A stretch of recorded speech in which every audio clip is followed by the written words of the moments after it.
Hello, welcome to Soulprint Intuitive Tarot for April 13th.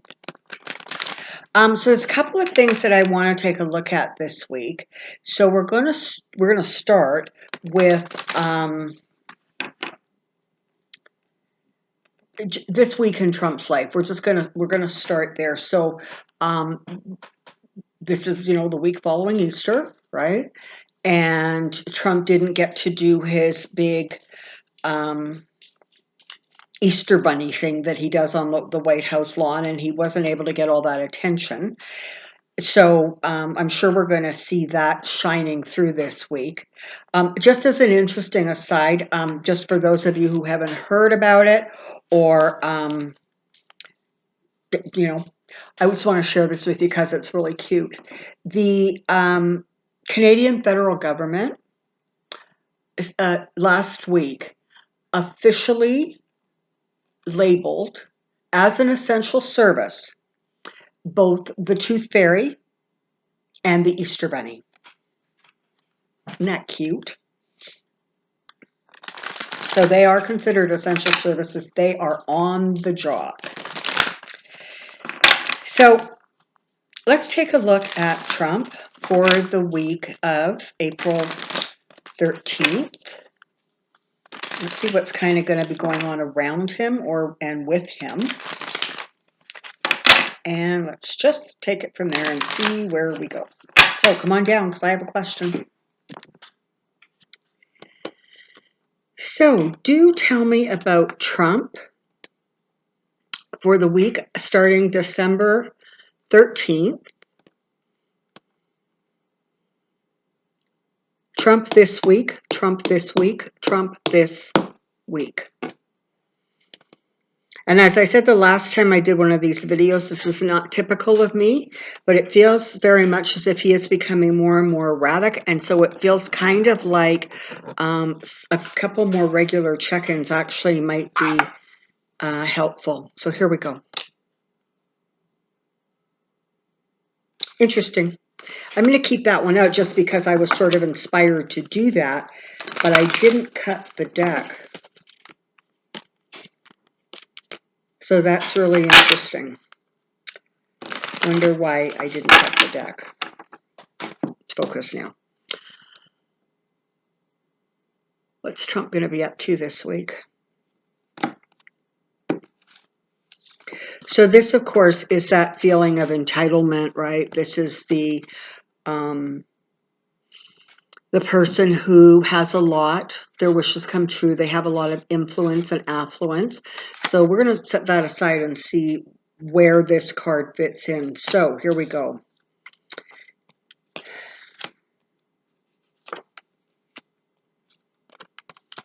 Oopsie. Okay, so let's start here. There are going to be some information coming out that sort of indicates that on some levels, in some places, justice has not been stymied or frozen. So whether we're going to hear about perhaps a new investigation or two, perhaps against, one of his wingmen, certainly Barr, Mnuchin, Pompeo. So there is a sense that there's going to be some new investigations that people are going to hear about. And those things, honestly, they really do set up sort of a fear response in him, because while he feels he's entitled, and while he's actually not clever enough to understand sort of the ins and outs of how government is supposed to work, or certainly the legal thresholds that should be met, he does on some level know that what he's doing is not within the law or within the spirit of the law. And so whenever somebody around him sort of you hear information about them getting investigated, it really does set him off. It triggers him. So you can anticipate some of that. There's going to be more information coming out about things that have been in the dark or hidden. So this most likely pertains to how the government is handling the distribution of supplies. More information coming out about what the government knew and when they knew it. More information, perhaps, even in terms of where Trump's money is or is coming from or is going to.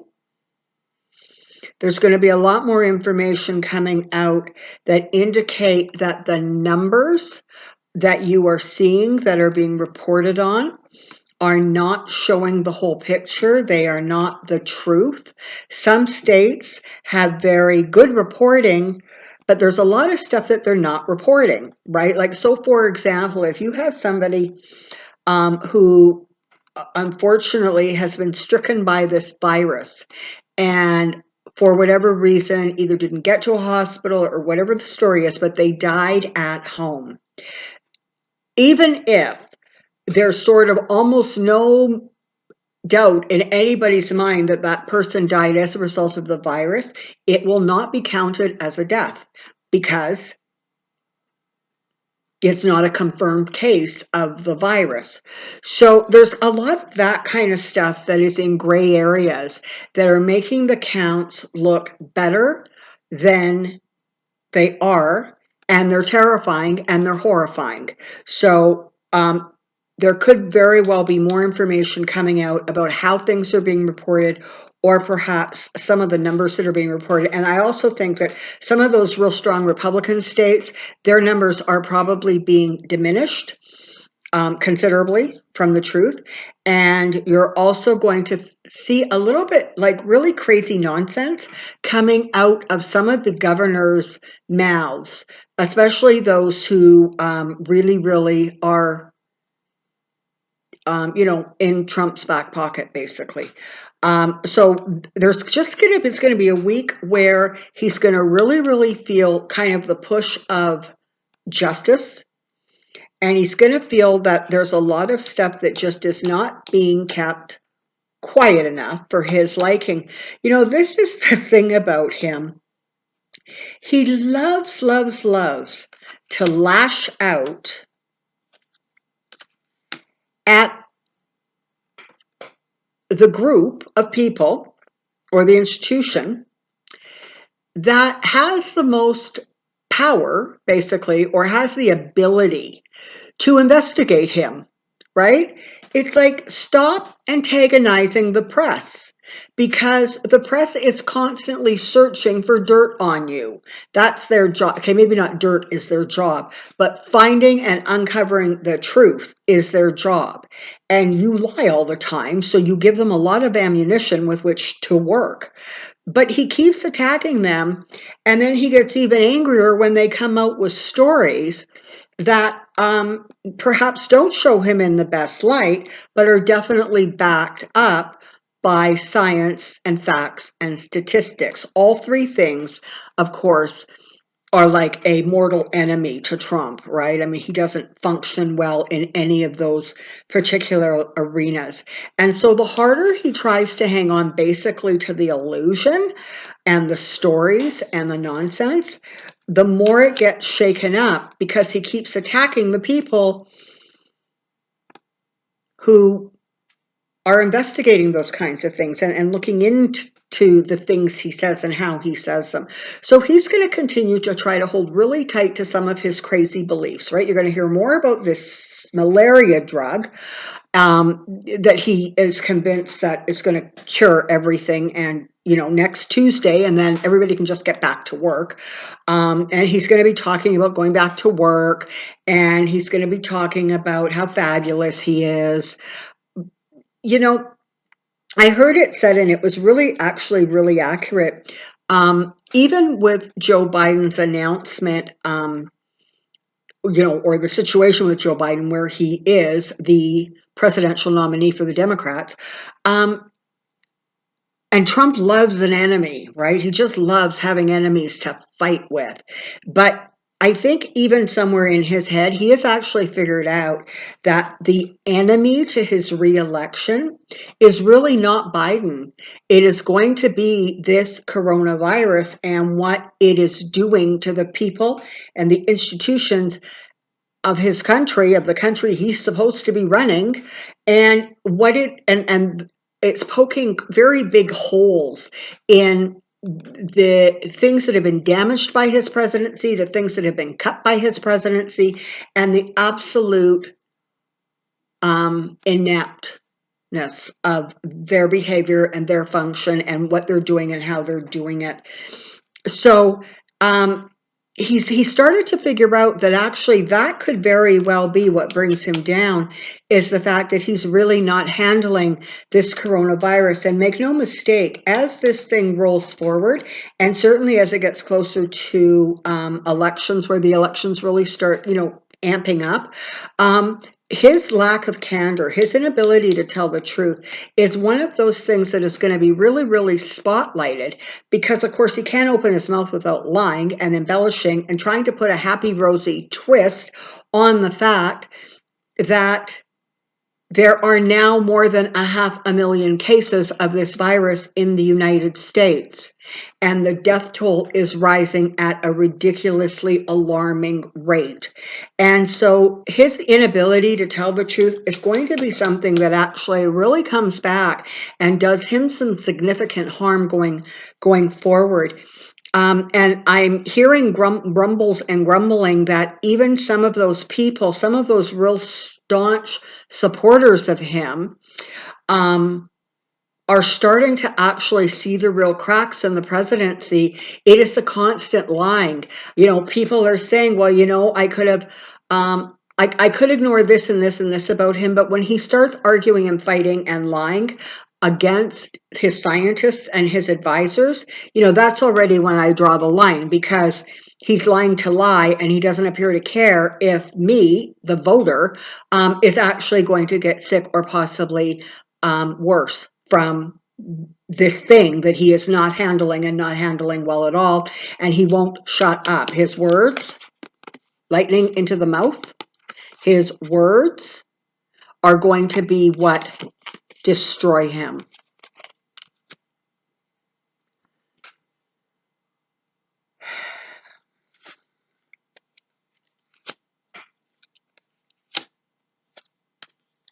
So, yeah, this week really does feel like a week of information coming out that he would prefer not come out, and really, really feeling put upon, really feeling like he has to defend himself, really feeling like he has to justify. And of course, when he feels that, he becomes more volatile. He really is like that animal backed into a corner, right? He just lashes out. So expect some, antics, right? Whether it is things that he says or does to try to distract from the story and fool him. He doesn't realize that a global pandemic is going to take priority over any silly or foolish distraction that he tries to create. And expect more of this sort of nonsense just coming out of his mouth. He's starting to understand that in this instant, this pandemic could really be what ends his political career, such as it is. And so he's going to go into fight mode, right? And that's just frankly always a recipe for absolute crazy, crazy chaos. So this looks like it's going to be a bit of a topsy-turvy week in his world. You can anticipate some really bad news coming out, and you can also anticipate some better news or some hopeful news coming out. You're going to see that sort of chart, or that line that shows the United States' rate of infections going sort of straight up. That's going to continue this week for sure. But you are going to get a couple of glimmers of places where they have been able to flatten that curve. And so whether that has just delayed the seriousness of the sort of hit or the impact in different locales, but what it does do is it sort of spread this thing out a little bit so that some places that were expecting to get really badly hit perhaps may not get as badly hit, and even be able to hang on to their hospitals and have the things that they need in place as it rolls towards them. And you can expect some more really stupid things. For some reason, I'm seeing Florida really, really clearly. So wouldn't be surprised if the officials there, particularly that governor you have down there, DeSantos or whatever his name is, he's another one that's going to be also making some statements that just don't bear any resemblance to the truth. So there's just a lot going on here. I also am getting a feeling that, and golly, now I hope it's Wisconsin, wherever it is that people were voting last week, where they canceled basically the governor, the Democratic's governor request that there be mail-in ballots, or they extend it or something to keep people safe, and his parliament or whatever, I'm not sure that that's the right word for the people that are under the governor, but them people there who are not of his party, canceled, said, no, we're not going to let you do that. And so all of these poor people were out there voting, with their mask and their gloves and really putting themselves in jeopardy. And that fool, I guess that was a senator standing there in protective gear from head to toe, telling people, oh, it's perfectly safe to be out here voting. I'm getting the energetic feeling that that vote is not, or did not go quite so well for the Republicans as they had hoped. I don't know who was running, and so I can't get into names and who won or who didn't win, but it just feels like that is just another piece of bad news. So either they didn't win as big as they hoped to, or there was some, or if they won, it was by a razor thin margin. That's the kind of energy I'm getting. So we'll be interested to see. I'm not sure what day this week those results come out, but they do apparently come out this coming week.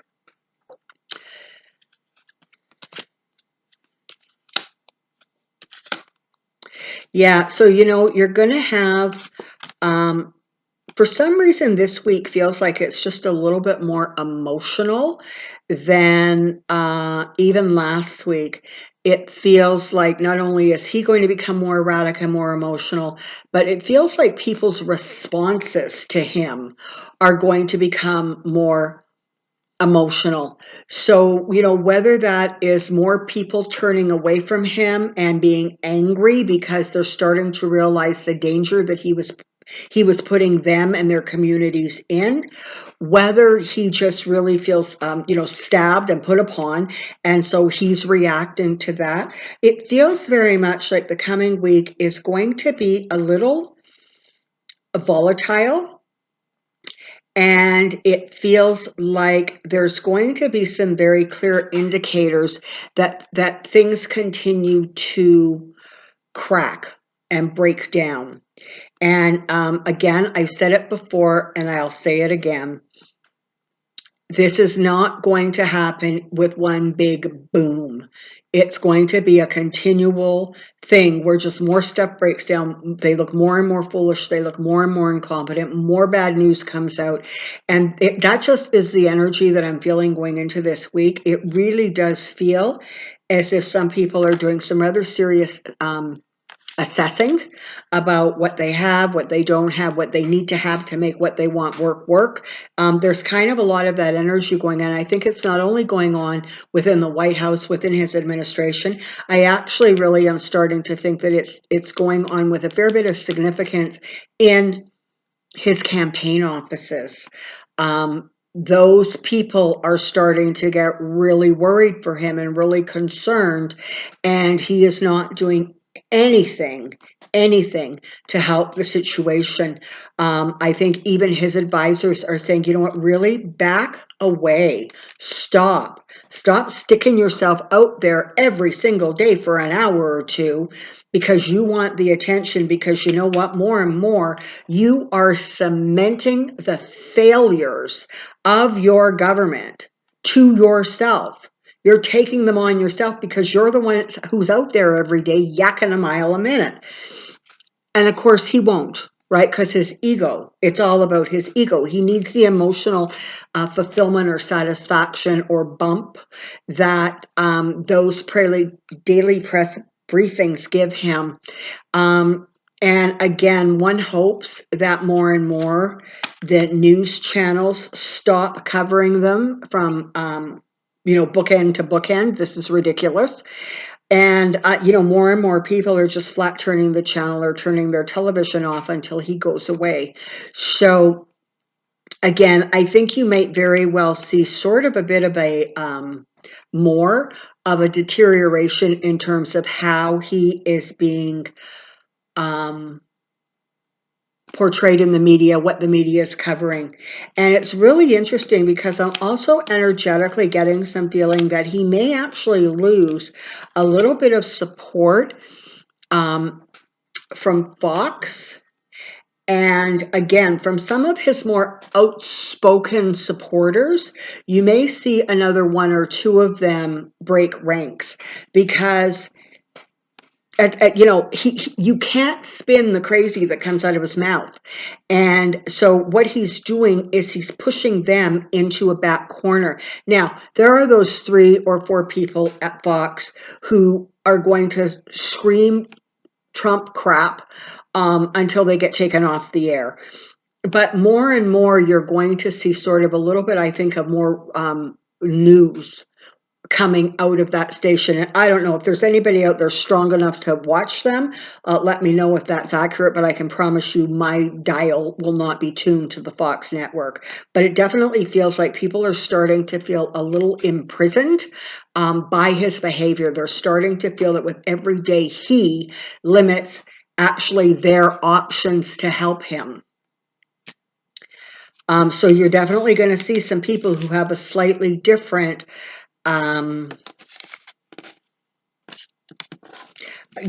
opinion of him. They're just feeling that there really is too much that they honestly can't spin, and because of that, at some point people just give up. I mean, you can drag that horse to water however you want, but in the final analysis, if you can't get that horse to shut up from the podium, what are you supposed to do there? At some point you have to admit defeat. And I think there are some people around him that are really going to be doing that. Now, speaking of people around him, I just want to take a real quick look at, and I think I have this right, and if I don't, y'all know who I'm talking about, so don't correct me. I think it's KAYLEIGH McNamara or something like that. I have it written down, but I don't have it written down in front of me, and so therefore I can't say the last name properly. So she is the new press secretary. Now, for those of you who don't know her, in many ways, she is not at all unsimilar to Kellyanne Conway. They're sort of cut out of the same cloth. They really do have the ability to look you straight in the face and just lie, and not only lie, but just say such outrageous things that you can't even figure out to what dance their brain had to play to actually bring those two together. So interesting, this cat talking about her. It almost looks as if there is some hope behind the scenes that she's actually going to be good enough to sort of shift the direction or shift the dynamics. They're hoping that she is going to have some skill or talent at kind of trying to neutralize some of this or spin it in a better light. But you know what? That tower continues to fall. So not only is she not going to be able to fix, I actually think she herself is going to have a tower moment sooner rather than later. So let's keep our eye on that and see what's going on. But I just wanted to take a look at what's going on with her, what's behind the scenes on that, because, you know, kind of interesting. And of course, in order for her to have the position, the press secretary, the previous press secretary, who never ever did one press conference, has left that post. And I think she's going back to Melania or something. She's not vanishing, but she's going somewhere else. So tell me about KAYLEIGH. Tell me about KAYLEIGH. Tell me about KAYLEIGh.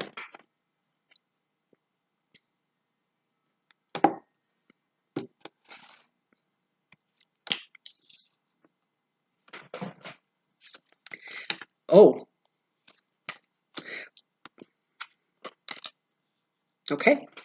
Well, here you have it. Um, she was sort of brought in to try to create a different narrative, to try to put, okay, so they understand that Kellyanne has sort of burnt a lot of her bridges because news organizations like MSNBC and I believe CNN have literally stopped covering her. They won't cover her when she's out there talking, and they won't bring her in, for studio interviews because she just lies. And she talks and talks and talks, and she talks over them and around them and under them. She won't answer a question, and she has that very aggressive sort of, I'm going to talk about what I want to talk about, and I don't really care what you're asking me about because I have a point to make. And so she's really burnt a lot of bridges. So they're hoping that this one, who has quite a bit of camera experience, is going to be able to sort of soften things up a little, bring some of the energies, I almost want to say, back down to earth, try to present as if she's actually saying things that maybe might possibly be true or representative of what's going on behind the scenes. And of course, whatever she says is truly not to be believed. Plain and simple. Trump, is in the background, ruling the roost as he always does. He is an amazing micromanager, right? I mean, he just cannot relinquish control of pretty much anything to anyone. Hence the reason for female press secretaries after Sean Spicer unceremoniously left.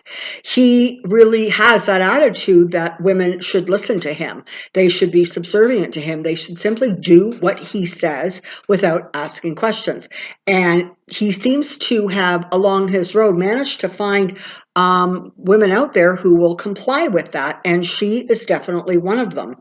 So she not only has that tower moment coming for her, which is very interesting, but she is also not going to be able to change anybody's opinion.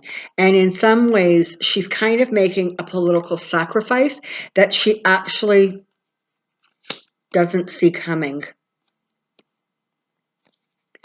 Yeah, this is not going to be the victory for Trump at all, and it's not going to be a victory for her. She's got two cards here that really are talking about things falling apart and things ending. So I don't know, maybe she's not going to be there for that long, or maybe it's going to take a very limited amount of time before people just start disregarding what she says exactly the way they do Kellyanne Conway, and Trump and Pence and Barr and, well, you know the list, right? So I'm not sure what's going on there, but it kind of looks like it could be a very interesting week. And she is such a political animal that whatever smarts she has, and I know nothing about her education, but for some reason I seem to think it's a fairly good one, but don't quote me on that. I don't know, frankly, and I don't care. Because the bottom line is she has made choices that have given her really only one of two options. It is either try to hold up the Titanic or sync with it. She doesn't see another way out. Okay, so she's entrenched, is what I'm saying, because her choices are stay and do this or stay and do that. She doesn't see that one of her choices is simply to say no and, try to get into the background and try to save her reputation. She is only thinking about the fact that she's going to get fabulous exposure on Fox News, and she believes that she is really cementing her political fortunes going forward. And she's between the Tower and the Two of Swords and the Death card. I'm not feeling it for her. I'm really not, but stranger things have happened. Oh, and here he is. So both of his cards have shown up to talk about her. So he really is going to be controlling the scenes and controlling what she does and says and how she says it and does it. And so, yeah, so she's sort of painted herself in this corner. I'm going to say that part of her motivation was money. She was probably offered a good dollar. And some of it may not be actually coming from the White House budget as much as there may be a portion, I want to say almost coming out of the funds for the re-election. I'm not sure how that works, and I'm not sure where that came from, but it just feels like it. And of course, here's the Judgment card. So she's not going to do well, okay? Not only is she going to be very harshly judged, the things that she says are going to be really harshly judged. So not only her own person and persona, where she's going to get some real flack against, but she is also very quickly going to use up whatever equity she might have had with the press, because they're just going to deem her an unworthy and a useless source. And you got to honestly feel sorry for the people who are doing their jobs and having to go to those press conferences and sit there for an hour and a half or however long they are. And make no mistake, Trump's not going to give up on that. All that's going to happen is when he says really crazy stuff, she's going to be a little bit more front and center trying to spin it. That's kind of going to be her job. And it's all about spinning. It's all about illusions. It's all about the narrative that they want out there. But it's going to be overkill, okay? So what they're saying is going to be so outrageous, like an addiction to the lie, that that's not going to go well for her. It's really not. And Trump slowly but surely is going to start seeing that he's actually starting to lose some of the significant support that he was counting on. Not only are his ratings, again, on a downward slide and tanking, he now knows that Biden is his opponent. So there's that going on, because he can't start screaming socialist or weak female or whatever his story is. So that's going on. But he also has this sort of KAYLEIGH out there who's going to sprout even more nonsense than in some ways we're expect to. So God help all of your ears. Okay, so there we have it. That was sort of a little bit long, but I wanted to check in on Trump. And of course, she should be starting, I'm guessing, this week sometimes. So I wanted to take a quick peek at her. Okay, so thank you once again for the support of this channel, and the thumbs up, the comments, all of it is lovely. Okay, and so I'm going to say this, and I swear to God, this is the last time I'm addressing this issue. There are, from what I can figure out, two different ways that Ms. Harris would like her first name pronounced. There is a group of people who say it is Pamela with a K. So that is Kamala. There's another group that says, no, you pronounce her name like the word comma and la. So Kamala. So one is Kamala, one is Kamala. Okay, I don't care anymore. Y'all know who I'm talking about. And you know what? Honestly, if she ends up with that vice presidency or any sort of a significant role going forward, you're just going to have to settle down to the fact that I'm just probably going to call her Harris, okay? Because it's a silly waste of my time and energy and yours to worry about the pronunciation. It's not being disrespectful. It is simply just when I'm channeling information, I don't have a lot of energy or time to focus on specific pronunciations. If you've been watching the channel long enough, you know that. So let's just stop the debate on how she says it, because we're going to stick with Harris in my world. Okay, I think that's everything. Don't forget, if you're looking for a reading, look in the box below, and there is some information there. And until next time, take care, be well, and we'll see you really, really soon. Bye-bye.